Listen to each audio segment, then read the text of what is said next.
All right. I want to thank everyone for joining us today. My name is Boris Herzl. I am the program manager for the Guam Apex Accelerator. This slide tells you a little bit about what we do. We provide one-on-one counseling as well as group workshops and webinars for anybody going after a government contract. So if you're going after a local government contract or a federal government contract, we are here to assist you. We don't assist with private sector contracts. We are funded by a grant from the Department of War Office of Small Business Programs, and the University of Guam hosts our program. So our offices are located at the University of Guam in the School of Business and Public Administration. I'm in room 117, and Victoria, our procurement counselor, is in room 116. Some of the highlights of our program, we have over 700 active clients. In FY25, those clients won over $600 million in contracts and subcontracts. And we've helped a bunch of clients get HubZone certified. That is one of the things we can assist with that. I'll explain more about those things in a minute here. Some of the partners that we work with, we are a member of NAPEX, the National Apex Accelerator Alliance. So we're just one Apex Accelerator. There's about 90 plus offices across the nation. And basically, the Apex Accelerator mission is to help people learn how to sell their products and services to the government. That's what we're here for. So we're part of this alliance, and when we find out what's going on with the latest and greatest in government contracting, usually on the federal side of things, we share that with our clients. We work quite a bit with the Small Business Development Center, both Guam and the CNMI. And so if you need some business development training because you're starting a brand new business or you want to expand your current business, you want to put a business plan together to take it to a bank so you can get a loan or a line of credit, all those kinds of things related to business development, go see the folks at your local SBDC. They can help you with those things. We do not assist with business development. Our focus is strictly on government contracting.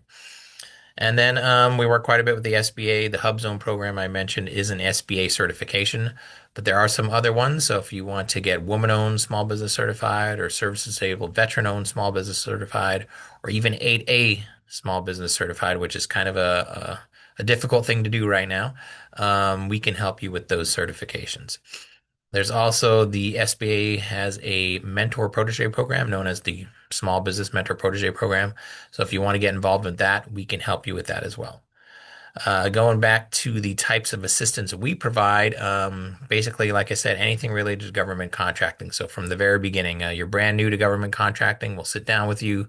We'll figure out what you're selling. We'll figure out which agencies are buying those products or services or construction. And we'll get you registered in SAM, right? If you want to be a federal contractor, you need to register in a database known as SAM. Once that's all done, we'll help you find opportunities. So a lot of those opportunities are in SAM as well. And then if you find something you're interested in, something you want to bid on, something you want to put a proposal in for or a quote on, we can help you with the proposal and the quote. We can't write it for you or price it for you, but we can give you tips and suggestions on what to include and what not to include in your proposals or quotes. And then win or lose, we can help you with the debrief process. You are entitled to a debrief, but you need to request that. And depending on the complexity of the solicitation, the process might be a little longer than others. So we can help you with that. So basically, start to finish of the procurement process, we are here to assist you. All our services are free of charge. We are funded, like I said, by a grant from the Department of War. So it's all paid with your taxes. So please take advantage of our services. Here's some more information on how to get in contact with us in case you have some friends or other companies that you're involved with that want to get involved in government contracting. Please direct them to our website, guamapex.com. That's where they can click sign up as a client. That puts you on our email list. And every Friday, we send out an email blast that talks about things that are happening in government contracting, webinars and events you can attend, as well as ongoing solicitations on Guam and in the CNMI as well. We help with the CNMI. So there's our contact information. We also have a Facebook page. We have a LinkedIn page. So please like and follow those pages. And then we have our YouTube channel where you can watch our webinars. So like I said, this webinar is being recorded and will be posted on our YouTube channel. And if you want to see older webinars, they're all there as well. Just go to YouTube, type in Guam Apex, and it'll take you right there. Click videos, and you can see all our webinars. And they're all, again, free of charge, all paid for through your taxes. So Today we're going to talk about capability statement. So we'll get started with that here in a moment. Like I said earlier, if you're having problems with the audio or video, log out, log back in. That's a usual solution. Everyone's going to get a link to the recording as well as a copy of this presentation. And if you have any questions as we go along here, please feel free to type them in the chat, or you can wait till the end. There'll be time for questions. So let's get going. So, what is a capability statement? Well, I'm sure we're all familiar with business cards. If you're a business owner or even work at a business, an employee, usually you have some kind of business card. And a business card tells people your name, right? Your title, and usually your company name, maybe some contact information. So it tells people what you do at the company, but many business cards don't tell people what the company does. And so that's what the capability statement for. It's a business card for your business. It tells people what your business is doing and a little more than that as well. So it's a snapshot of your company, right? That you put some proof of your qualifications, things that you've done on your capability statement, your past performance, what you're good at, your experience, things like that. And then something that we call differentiators. So what sets you apart from your competitors?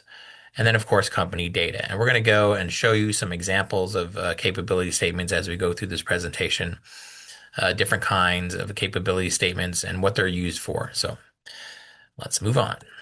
So why have a capability statement? Well, in federal contracting, especially, it's pretty important. Government contracting is highly competitive. In fact, it's rare to see that I've seen where a solicitation comes out and there's really no bidders or just one bidder. There's usually competition, and I haven't seen an industry yet, I think, where there's no competitors, where there's just one company doing it.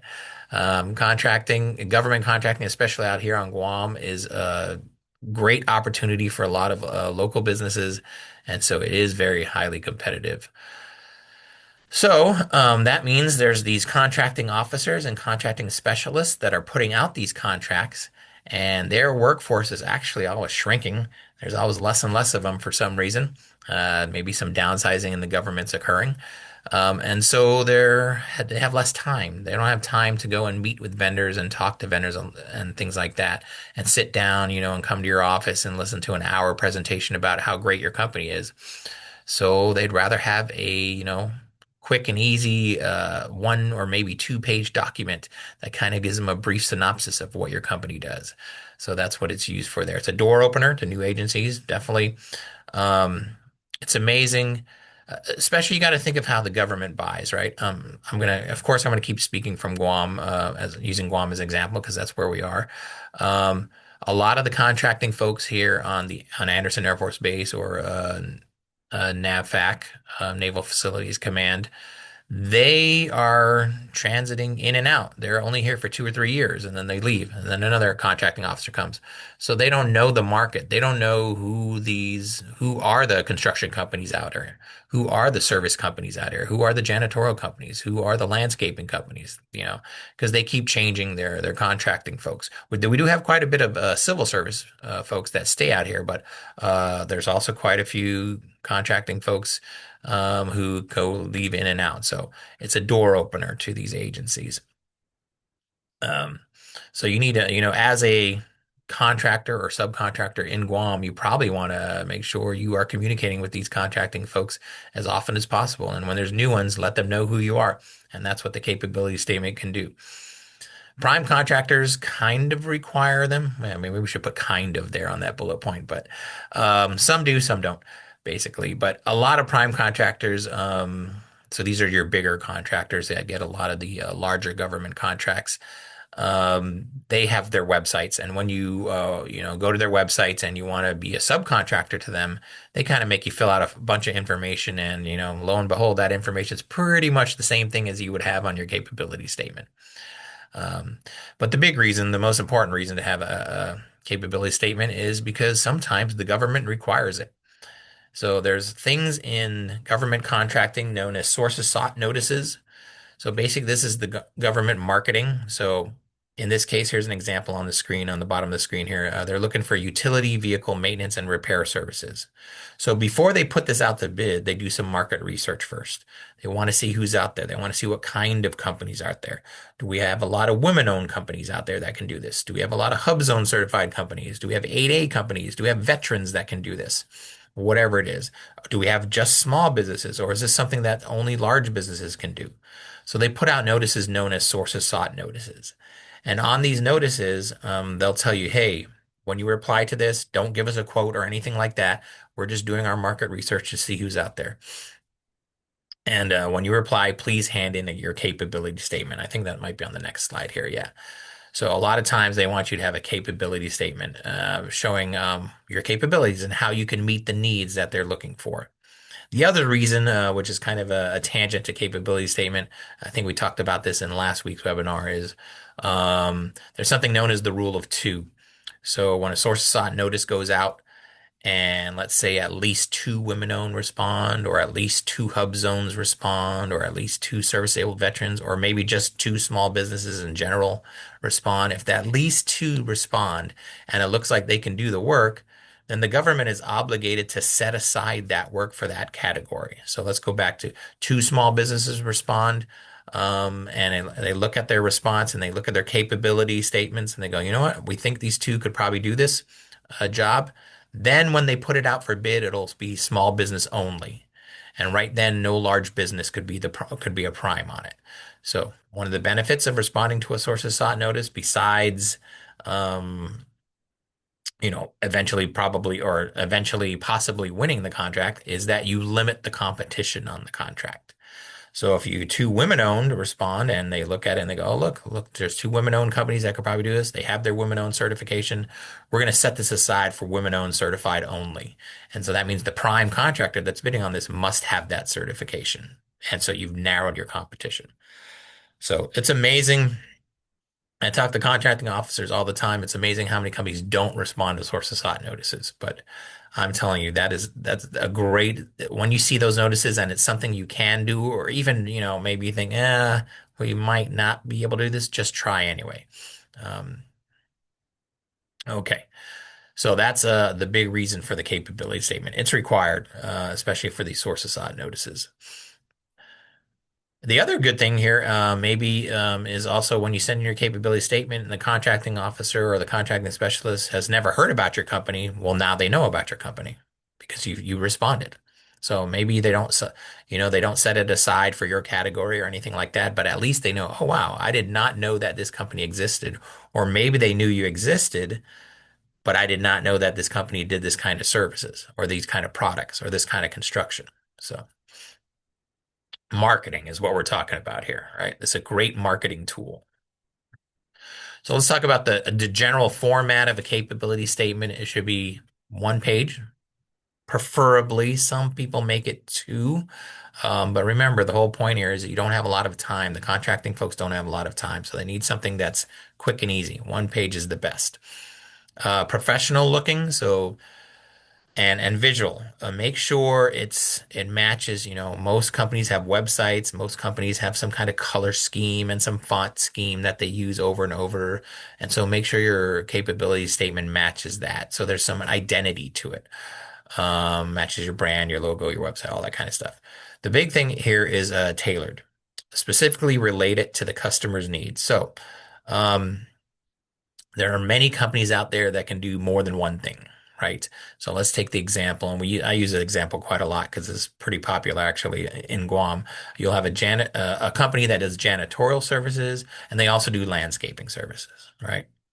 And so if the government is looking for landscaping services, and you want to submit your capability statement to the government, you probably only want to highlight your landscaping stuff on that capability statement. Don't include your janitorial stuff because it's not relevant to what you're going after at that moment. So that's the big thing with the capability statement. A lot of people have capability statements, but they don't tailor them. They need to be tailored to whoever you're giving it to. But that's okay to have a general one maybe to put on your website something like that. So you have a general capability statement. But when you're responding something or when you're at an event like the Guam Industry Forum that's coming up next month, and you're going to be meeting a bunch of different companies, if you're meeting a company that maybe you want to be a subcontractor to, maybe that they need help with yard maintenance type services, and that's something you do, then give them your capability statement that only has that on it so that they know that that's one of your core things that you're good at and it's tailored to them. So, all right. And this will make a whole lot more sense when we look at the examples of capability statements. So, another thing you want to put on your capability statement are your core competencies. So, basically, your key area of expertise, right? So, something you think your company's really good at. And then, of course, relate it to the customer specific needs. So whoever you're giving it the capability statement to. Again, you can have a general one, a general capability statement that you keep on your website. But if it's you're giving it to a prime or a contracting official has a project that you really want, make sure it's tailored to that. You can also get some core competencies that can be acquired from partnering, teaming, or licensing. So it is possible to get some core competencies when you have something known as a binding teaming agreement. So this is going to go off on a little tangent here, but many times, um, when there's a prime contractor and a subcontractor, that's considered a team, right? But it's, more like when the prime is trying to get some subcontractors and they form some kind of agreement, it's usually an agreement to agree. Basically, nothing's set in stone yet with their subcontractor. So when a prime is bidding on a project and they say, "Oh yeah, we're going to use this, and this subcontractor," nothing's set in stone yet. They might not use those subcontractors. It all depends because they haven't agreed yet. And that's a typical prime subcontractor arrangement. But and also known as a regular teaming agreement. But when you have a binding teaming agreement, the negotiation's been done already. So the prime and the sub have already negotiated. And for sure, if that prime wins the contract, then that sub will be the subcontractor. For sure, it's already negotiated. If that's the case, if that's happening, well, then whatever capabilities that subcontractor has, the prime now has or the teaming partner now has because they're guaranteed to be on the job. And so that's how you can get some core competencies from your subcontractors or your teaming partner is just by having that teaming agreement that's binding, basically saying that, yes, should we win this job, we guarantee to use this teaming partner. Well, okay. Well, then if that's guaranteed, then you have the same qualifications they have. So that's one way to get it. All right. The big thing and probably the hardest thing to figure out that people need to put on their capability statements are their differentiators. So what makes you better than your competitors? Very hard to figure out. Actually, it depends. If you're been around for a while and you know all the players in the industry you're in, and you're in a local small market, kind of like how Guam is, or the CNMI, even smaller, you'll probably know what makes you better or makes your product or service better than your competitors. But we'll talk about in a second here a good way to find that out. What makes your staff better? That's something you probably want to highlight. If you can't figure out if you have products or service that are any better, well, do you have better staff? Are they trained better? Have they taken certifications that the other competitors haven't done? That kind of thing. What makes your system process better? Maybe you have everything all computerized. I used a plumber the other day, and everything was done through a phone. And you swipe the card or you tap the card on a little attachment to the phone. It's all done electronically. There was no paper at all, so that's a possibility. Things like that. Um, Sorry, someone's just logging in right now. Um, what's the best match why are you the best match for your customers' needs?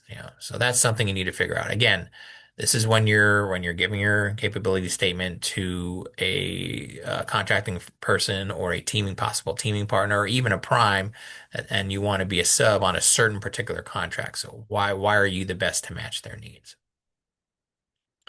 Now, a great way to figure this out is to survey your customers. And a lot of companies do not do this for some reason. I don't know why, but um, every time you finish a contract, every time you finish a job, you should ask your customer to rank you, to rate you, to evaluate you.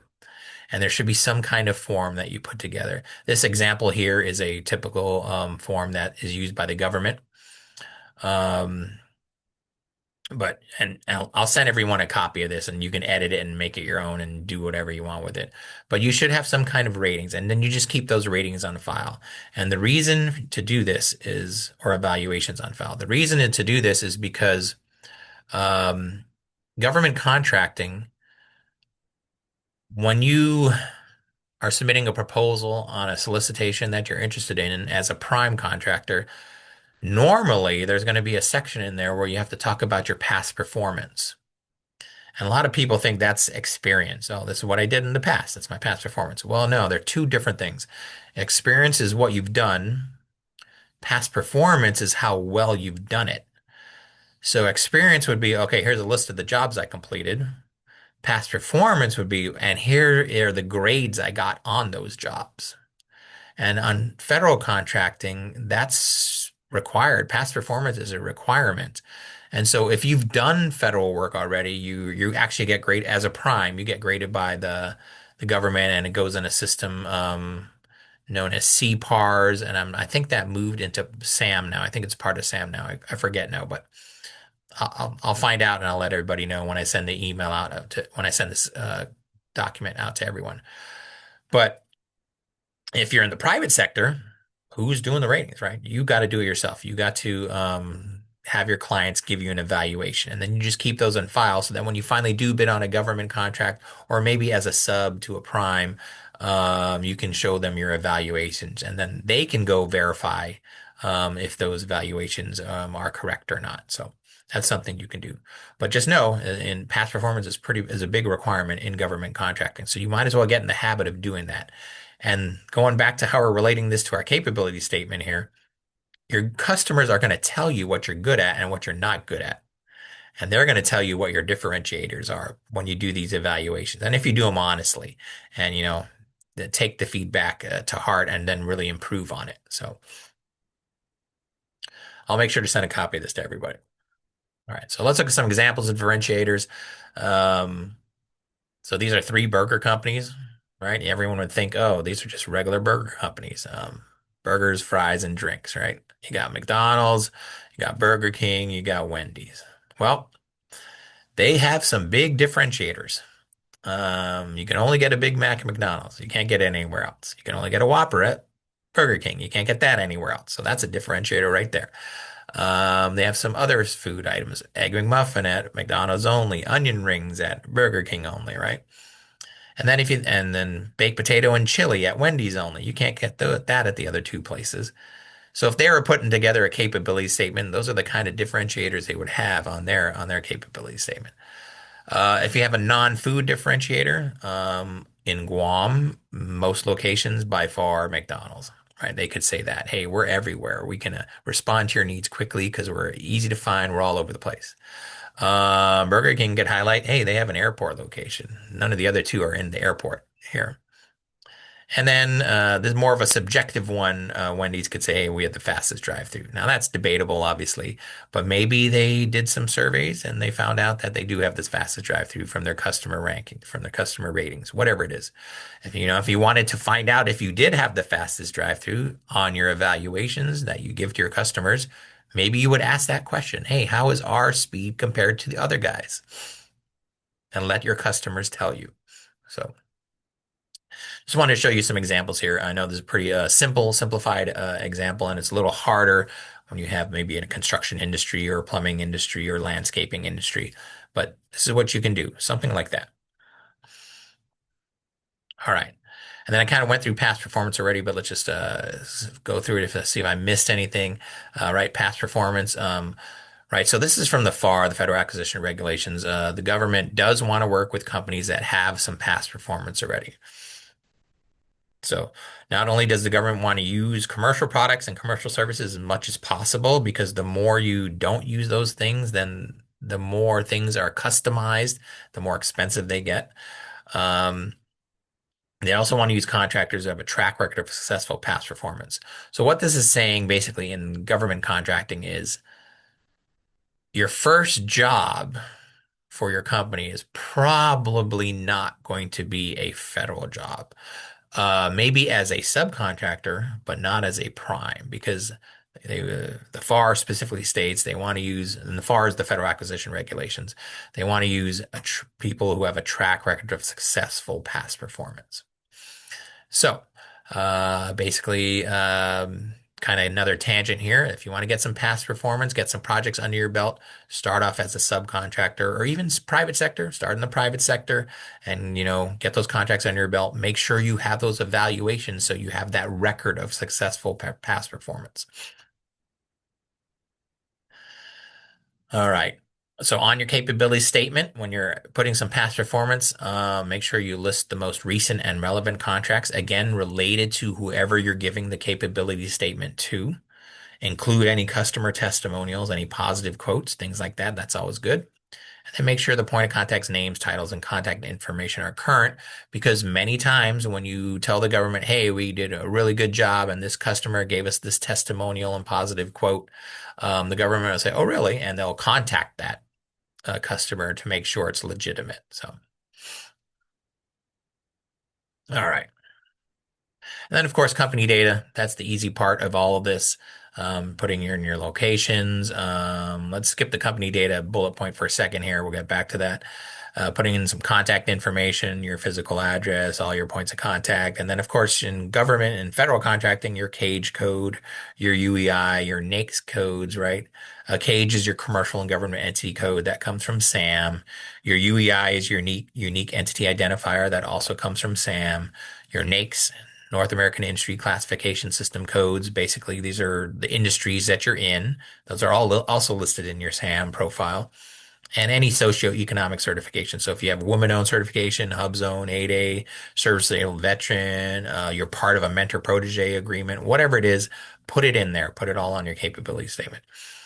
Going back to company data, it's up to you what you want to include, how detailed you want to get. Remember, trying to fit all of this on one page, so you're not going to have the space for everything, obviously. So you got to kind of decide which is most important for you.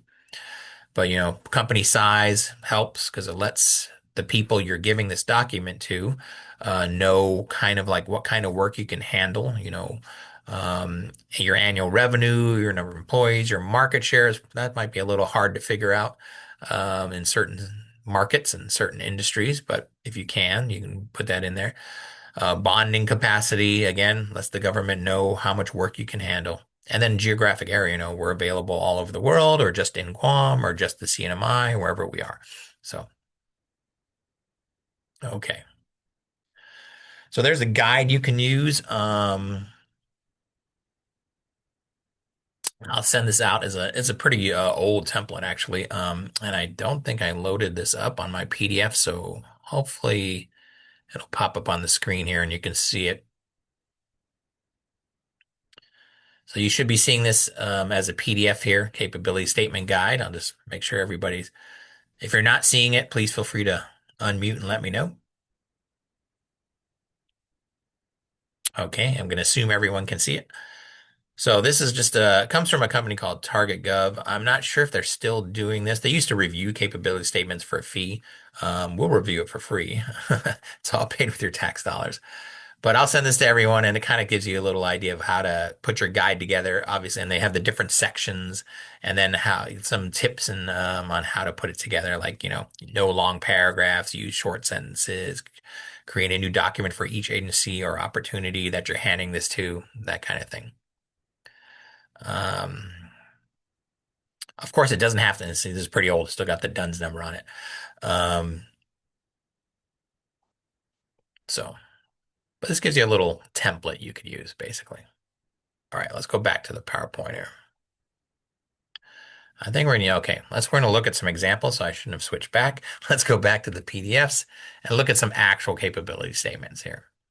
So this is East Island Tinting, and so they got a nice little, and the way they did theirs is a little different. It's like it's 2 pages, but it's 1 page. It's like they took one piece of paper and folded it in half, and so they're like it's like that. It's like a card kind of. But they talk about their core competencies. So window film, so they're a tinting company. So the past performance, again, they only listed names here. So if you were going to do past performance on a capability statement, you make sure you want to include past performance as ratings, right? Grades, what you got, testimonials, evaluations, things like that. So that past performance there actually should just be customer or client list or something like that. Differentiators, so some they got some membership and accreditations they're listed in. So that's something if you do have some certifications and memberships and accreditations that are above and beyond the normal in your industry, you probably want to include them. They got their contractor's license number there. They got a website, contact information, um, email addresses. And I think on the second page is where they put one testimonial. So this is kind of more like a past performance, kind of on the right side of the screen here. There's a picture and there's a testimonial from the homeowners. So okay. So they also talk about how they're insured, accredited, OSHA safety certified. So if that's important in your industry, you probably want to include it. So that's one. Not too bad. Let's look at this other one here. Master blasters. So I think I just found this morning. Um, so the company's actually known as Guam Eco Services. That's their legal name, but they have a DBA Master Blaster. So on the left, they have their company overview. They got some past performance. It's getting a little better, but there's no, ratings here or testimonials. But they do list the company and the point of contact and who to contact if you want to follow up on them, and who they dealt with. They talk about their core competencies, so the dustless blasting, whatever that is. I have no clue. But if I was a buyer in this industry, I would know, and I'd go, okay. Um, some advantages they have. So they have non-toxic technology they're using. They're mobile services, so they're highlighting they can go anywhere basically. They got experienced technicians. Okay. And then they have their stuff here, their cage code and their NAICS codes and their UEI. And then they have a point of contact. Okay, so if you give this to a government, if they give this to a government person, that's who they should call. Okay. And they also even have a website as well. So not too bad. Pretty simple, right? Easy. Right. Okay, let's look at what I haven't seen on both of these. And I don't know what's going on here. Let's see. There we go. Is let me go back to Island Tinting. I haven't seen if they have any certifications or anything like Hub Zone or Woman Owned or 8A or anything like that. Is there anything here that says that? I have not seen that. Okay. That's probably something you want to highlight if you have it. I'm not sure if these companies have those certifications or not, but I don't see it. Let's see if anyone else highlight. Let's look at JNRS. This is another company. Let me make this a little bigger. All right, so they are Hub Zone certified, and they kind of highlighted here on the top. Oh, so they put all their codes on the left side of the screen here. See, everyone does a little differently. Which is fine. You just want to have the basic information there. So they have their core competencies, so the shipping containers, shipping container modifications, concrete footings, okay. Past performance differentiators. So this is, there's really no differentiators in here or past performance. This is more just, again, a list of clients. So make sure on past performance, you're going to put companies, a job and a rating you got on that job, or maybe a testimonial. And then differentiators are what makes you different, what makes you separate from other companies that are providing these types of services. So the contact information and then their clients here, which is kind of a repeat of up here. But they do have a website you can go to. And if you do have a website, you kind of want to highlight your website, probably put it right on top because most contracting folks and most prime contractors, whoever you're giving this to, are going to go straight to your website and look at things. So, all right, let's look at another one here. So they did mention a certification. They did talk about HubZone. This is knives, Abaddon knives capability statement. Again, this is kind of like a sideways one, so it's a little different, trying to stand out, which is good. They have their company data. They have their core competencies here, what they do. They have their NAICS code, UIKH code. And then here, that's good. If you accept credit cards, you probably want to let the government know that. The government has things known as government purchase cards or GPCs, and I think they're usually at $10,000. They can just walk into your store or online and just purchase $10,000 worth of stuff, no questions asked. And so if you are accepting credit cards and they see, oh, okay, then we're going to go buy here. So they do have a quote here from somebody. It doesn't say who, so that's their past performance section. Interesting. And then they talk about who is carrying their knives, who are they selling their knives to. Okay, and then a little difference. So this is their differentiators, which is cool. They call it I think it's Abaddon difference. So 100% US made. Then they have a website you can go to if you want to purchase them. So, all right. So, and was there a certification? I thought I saw something here. Maybe not. Okay. But I think this company is woman owned, so they might want to highlight that on there that they have the woman owned certification. All right. So there's some samples of some capability statements. You can see they're all different, right? All different ways of putting it together. So let's go back to the PowerPoint and look at some website examples. So on your website, you can obviously probably put a general capability statement. It'd be very hard to put a specific one because you don't know who's going to be going to your website, right? So general capability statements are fine. So let's take a look at some website examples here. We're going to look at Valcon, Clay Arch, and Serrano. These are all construction type companies. So let's look at Valcon real quick. So this is their website. This should be showing on your screen right now.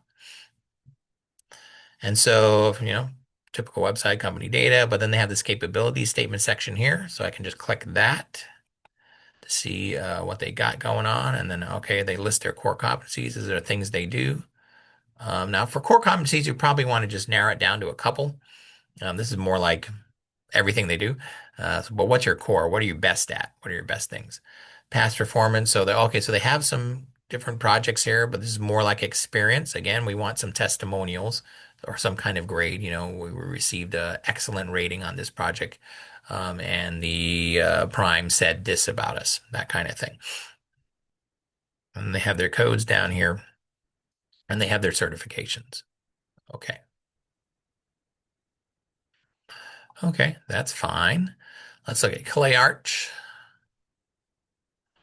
So this is their website where they highlight right on the top of their website. They're 8A and HubZone certified. I'm not sure the 8A might be up soon, I think. But they have a link to their capability statement. So let's click that. Oh, they even put their bonding capacity here. Wow. Okay, capability statement. And so that opens up their capability statement. All right, let's make this a little bigger. Okay. So, oh, 2026. So this is an updated one. All right. Construction company. There's their past performance. Again, more like experience here. Here's some differentiators and expertise. Okay. All their corporate data. There's a lot of information on this thing. I think probably want to get a little more white space. There's a lot of text, a lot of text here. So again, you want to, be a little bit visually pleasing. Pictures are great. The more pictures you can put, and I understand you're trying to squeeze everything on one page, but um, maybe again, just highlight the most important things. So, okay, and then they went, wow, they bonding capacities here, insurance is here. Okay, so they got all kinds of stuff. Okay, and their current projects, and this says 2026, so that's good. If you're going to do something like that, where you're going to list your current projects, make sure you're updating your capability statement regularly because you don't want to have your current projects there and your capability statement is from 5 years ago and you haven't changed it. So, all right, let's look at Serrano. So this is another construction company. And they have a capability statement right here. And so if I click that, where does it take me? Oh, I have to scroll down. Okay, it takes me down here, and we got a lot of pictures of things they've built, and then they have their core competencies. And so this, I think, yeah, okay, this is going to be a like a whole entire company portfolio, which is a capability statement. It's just something you wouldn't hand out to a contracting officer, and that's why it's on your website. So this is something you could do. You could put this on your website. It's basically an entire history of your company. And you can just scroll down here and look at all the different things they've done. Lots of past performance now. Um, and this goes back to if you're going to do this, you probably want to highlight the new stuff first. So maybe if you could sort this in a different way so that the older stuff is on the bottom. Because I think most people want to see the newer stuff. So, but wow, there's a lot of stuff here. Okay. And it stops, looks like it stops at 2015. So it definitely needs to be updated. Okay, I'm not going to go through all that. And then there's some differentiators here. So, 65 workers, large inventory construction equipment. Probably want to be a little more specific on what makes that special, basically. Why does that make it special compared to other companies? Okay. So those are the three examples from websites.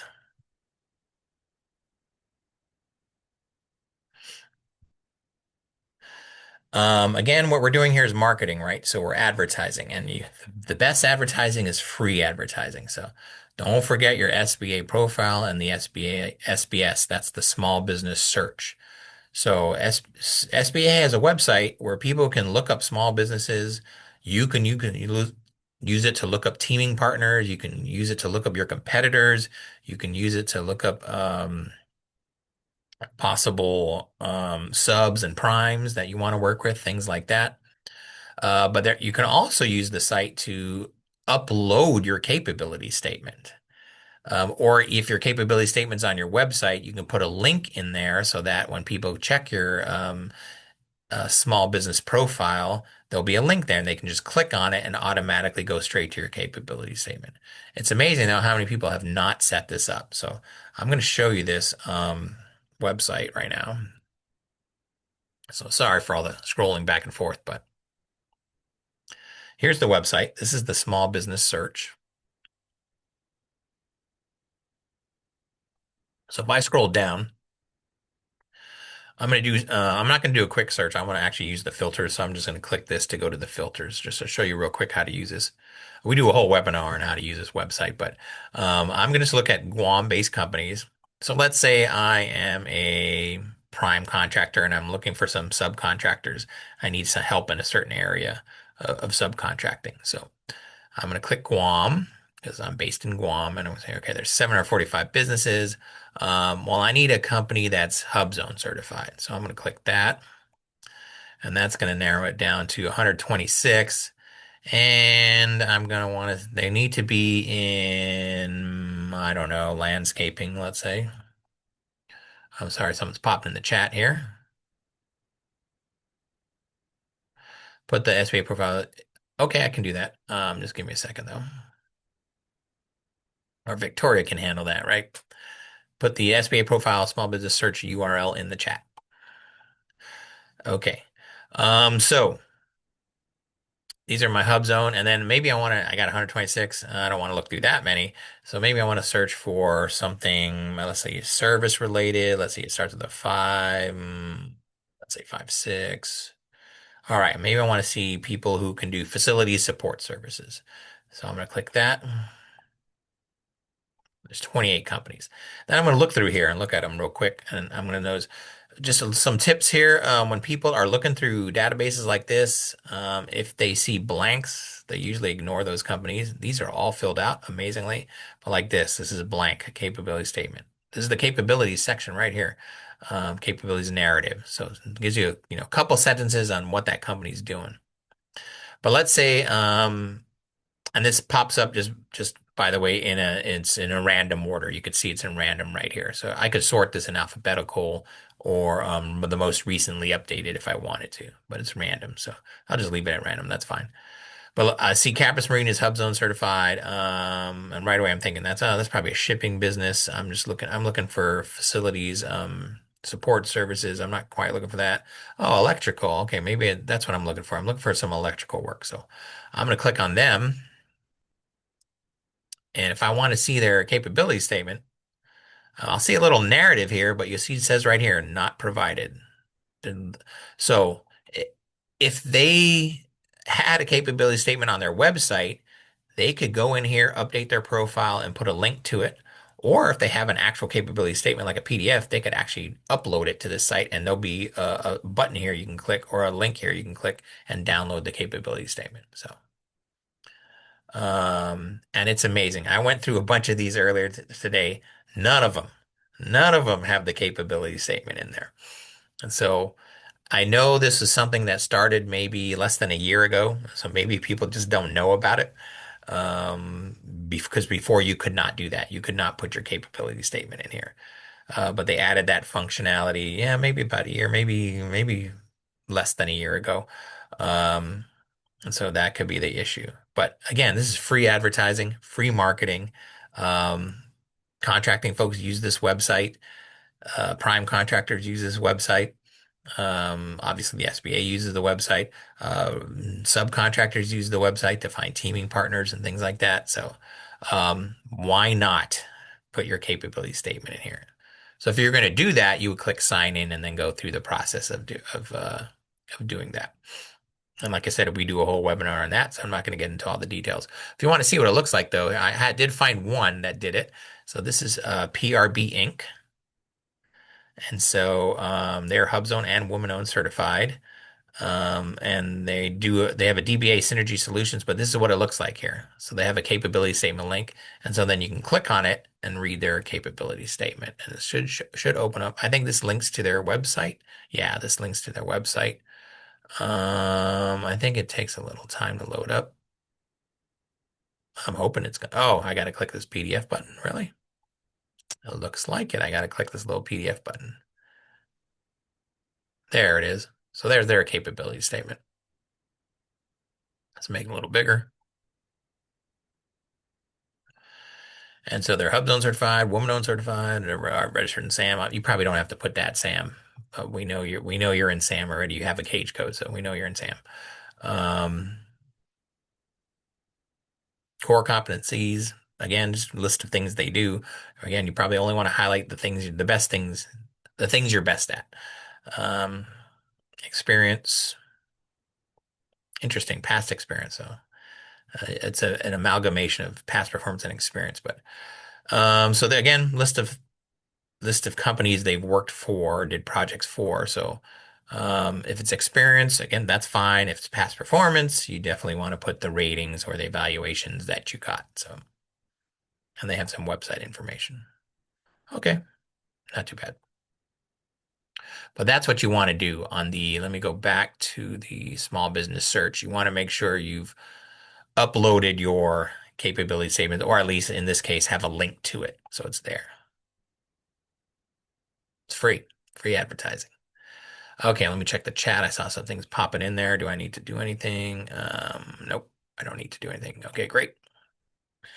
So I think we're towards almost to the end here. Let me go back to the PowerPoint. Okay, that's right, the max. I forgot about the max. All right. Okay. So, these are the small business multiple award construction contracts that are currently ongoing in Guam. All the data that you see on the screen came from usaspending.gov, which is a great website to go to if you want to find out about contracts that have already been awarded. But what does this have to do with capability statements? Well, these are prime contractors and they're always looking for subcontractors. And usually, when you go to their websites or you want to introduce yourself to them, you should have a capability statement ready to give to them so that they can know about your capabilities, obviously. So, Just wanted to highlight there's these four Macs and a multiple award construction contract is basically how do I explain this best? Let's look at the first one, the top left, the Hub Zone Mac. So this came out in 2022. It's got $400 million assigned to it. So imagine a bucket of money with $400 million in it. Um, and the government has a bunch of projects known as task orders that they want to spend this money on. Now, what they don't want to do is release each project one by one and put it on SAM, then have everybody in the world or everybody who's HubZone certified, because you got to be HubZone certified to be a prime on this, bid on it, and then gather all the bids and find the best bidder, and then select them and give them that project. That takes so much time for each project. So what they do is they combine, let's say, 100 projects and put them under one vehicle known as a MAC, a multiple award construction contract. So now those $400 million worth of projects is going to be in this one bucket, and they're going to put one project out known as the seed project to bid on, and then everybody in SAM will bid on that. And then they'll select, in this case, they selected 10 companies that they thought could complete that seed project. They had the best prices, they had the best whatever it was for the evaluation factors. And so now going forward, only these 10 can compete for the other 99 projects that are going to be funded by that $400 million. So that's how a MAC works. It's basically bundling of projects into one giant bucket. And so this MAC, these 10 companies will compete for this $400 million worth of projects, and they expect that bucket of money to run out in 2030. And that's normally when another MAC, another HubZone MAC will come out to replace it. Probably in 2029 is when they'll start soliciting for it. So it kind of gives you an idea what to prepare for as well. The one underneath that is the 36 Cons HubZone MAC. That is the Air Force base. So the one on top is a Navy base one, and the one underneath is the Air Force base. That has $700 million in it. Again, only, is it 10? Yep, 10 companies. And that's going to end in 2028. So if you're thinking, hey, I'm HubZone certified on Guam, I'm a construction company, I want to get on a Mac. Well, this one's probably gonna, next year, they'll probably start putting out the solicitation and getting it ready. Um, or I don't know. It looks like they're going kind of slow. They haven't even spent half of it yet, so who knows? Maybe they'll extend it. The one on the top right is known as the SBDB Mac, or Small Business Design Build Mac, and that has $600 million in it, and those companies are competing for that. And then you have the 8A Mac below that with $150 million, and those companies competing for that. So again, this is companies you can reach out to and with your capability statement. I'm sure many of them are looking for subcontractors or teaming partners, maybe. So and these companies have guaranteed work basically as long as they keep bidding on those task orders. So there's also something known as a large business MAC. So there's two going on right now that total about $3.5 billion. There's one known as the Big Mac, 2.5 billion, and you have a bunch of giant companies on there, and that's going to end in 2028. So again, probably the new Big Mac will come out. The solicitation will come out in SAM sometime in 2027, probably early 2027. And then we have the PDI Mac. PDI was, I think that was the Pacific Deterrence Initiative. I believe that's what it stands for. Um, but that's a long one, 8-year one, and that's going to end in 2033. And those are the companies selected on those. So that's a bunch of work. These are the larger businesses, obviously. So again, if you want to be a subcontractor to them, you usually go to their websites, and then they'll make you fill out some forms, or sometimes they'll ask you to upload your capability statement. So, and then we have this AOR Mac. Basically, this is a huge one. We got two of these actually. This is $15 billion to support construction projects primarily in Guam, but also other areas as well. Anything under the Navy, NAVFAC Pacific. So it basically covers, California coast, not California, but everything after west of California all the way to Asia. So that's NAVFAC Pacific. And that's another 8-year one with $15 billion. That is a ton of money. Um, you may be wondering, well, how come so little has been awarded? Well, it just started. It was at the end of 2025. And also, when you see this award data, there's one little caveat. These are all Department of Defense, right? These are all Navy, Air Force, Max. Department of Defense is allowed to, or Department of War is allowed to withhold their data from from the public for up to 90 days.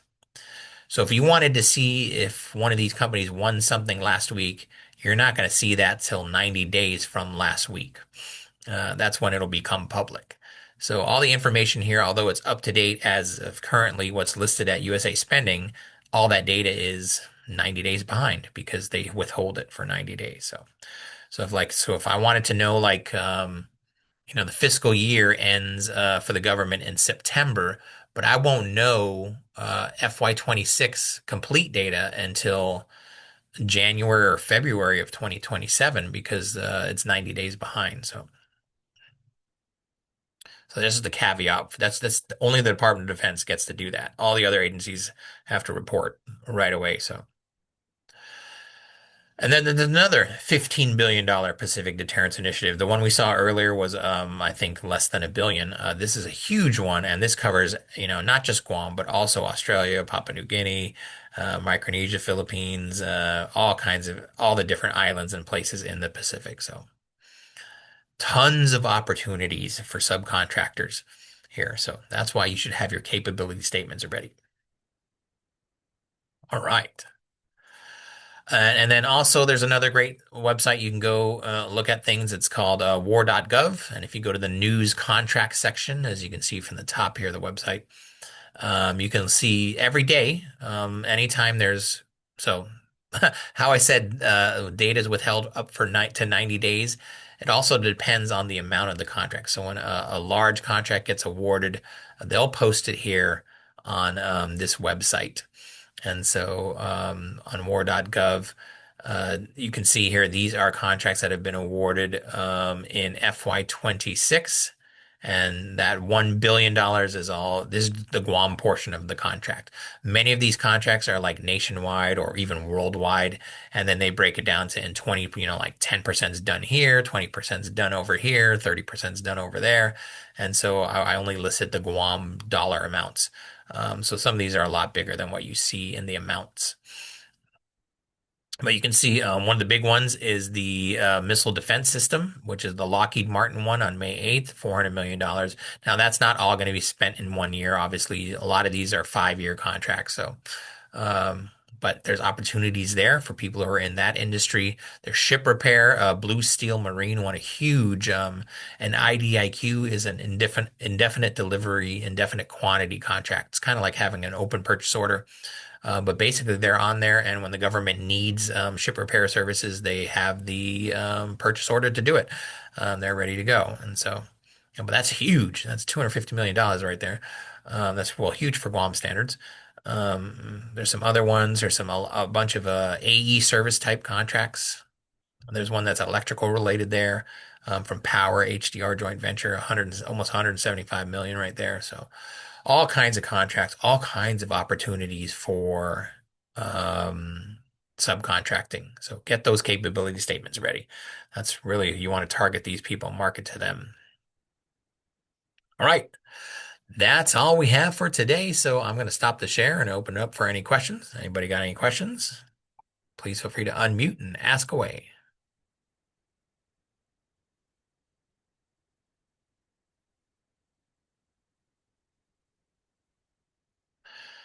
Hey, No. Boris, I was just curious, I know you pointed it out earlier and it was kind of like old news for the DUNS. Is that still something even relevant for companies to consider getting one in relation to building up credit?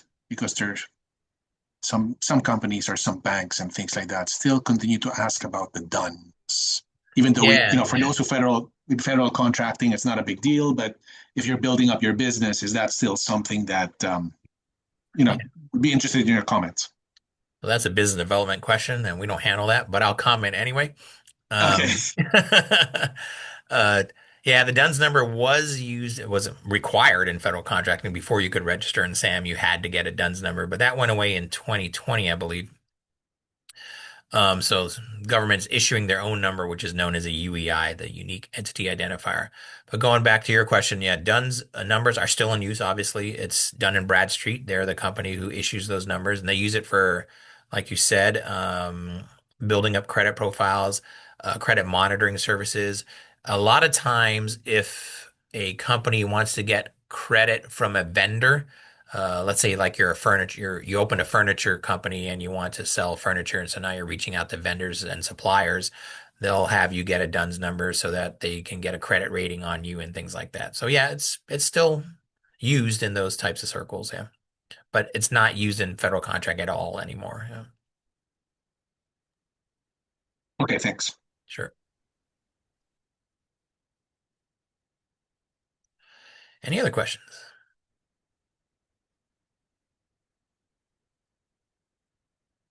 You mentioned earlier about certifications, and you small remark on how difficult it is now for 8A certifications. I was Oh, wondering whether the group might be interested to hear why maybe the process has changed or yeah. is more difficult.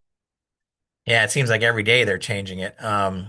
So there wasn't a notice, I believe it might have been yesterday or maybe the day before from the SBA in their press releases. If you're not, if you want to follow this kind of stuff, go to SBA.gov and sign up for their press releases and they'll just email them to you.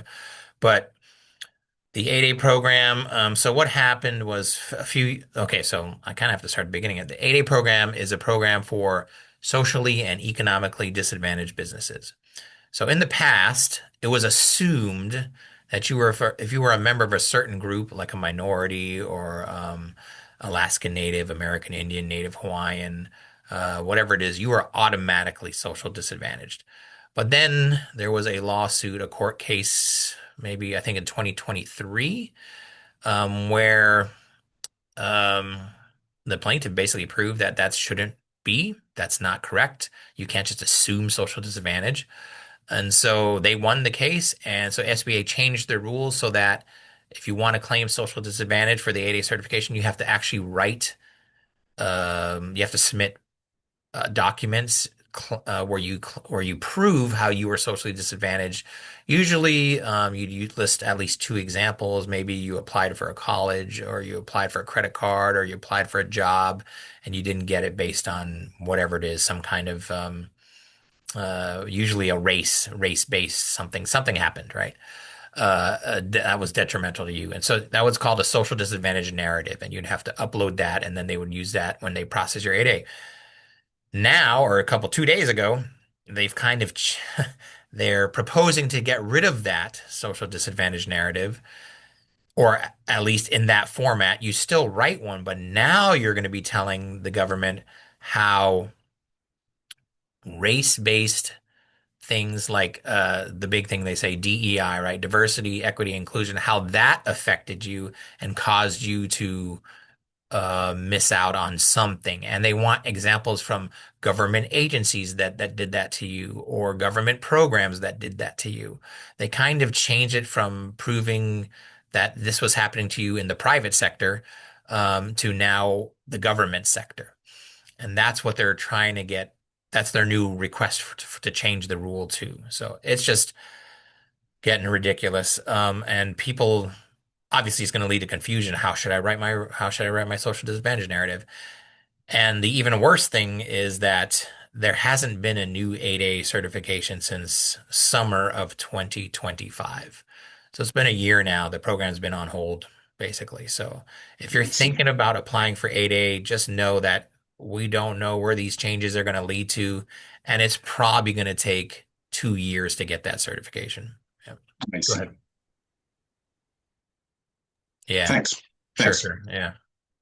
So yeah, it's a nightmare right now, 8A certification, which is unfortunate because I mean the intentions of the program were to, basically help people who were at a disadvantage. And now, Because that impacts basically most of the companies that are sort of like based in Guam. So like you have these 8A Max and all of that. So eventually over time, that number of companies that have that experience will dwindle down because there's no new ones basically coming up the program. It's becoming more difficult to probably get into it. That is 100% correct. In fact, at the end of June, at the end of this month, there will be no Guam Guam-based companies. I can't say Guam-based. No locally owned companies that are in the 80 program. The last one will expire this month. It's unfortunate. Wow. Yeah. Yeah, that would be very unfortunate for the island. Yep. Yep. Well, that's good. At least we got the input from you. At least we know where the remark comes from. Yeah. Thanks for that. Sure. No problem.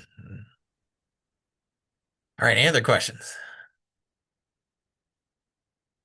All right. If there are no other questions, thanks everyone for joining us today. Like I said, everyone's going to get a copy of this presentation as well as a link to the recording. I'm just looking at the screen names here. I think we know everybody. Someone is iPhone, so that could be anybody in the world. So please let us know in the chat who you are. I maybe know who you are, but I'm not quite sure. So if your screen name is iPhone, please just type it in the chat who you are. And then next week, what do we got coming up? I think Victoria will know. Responding to requests for proposals. All right. Yeah. So we're going to talk about how to respond to an RFP.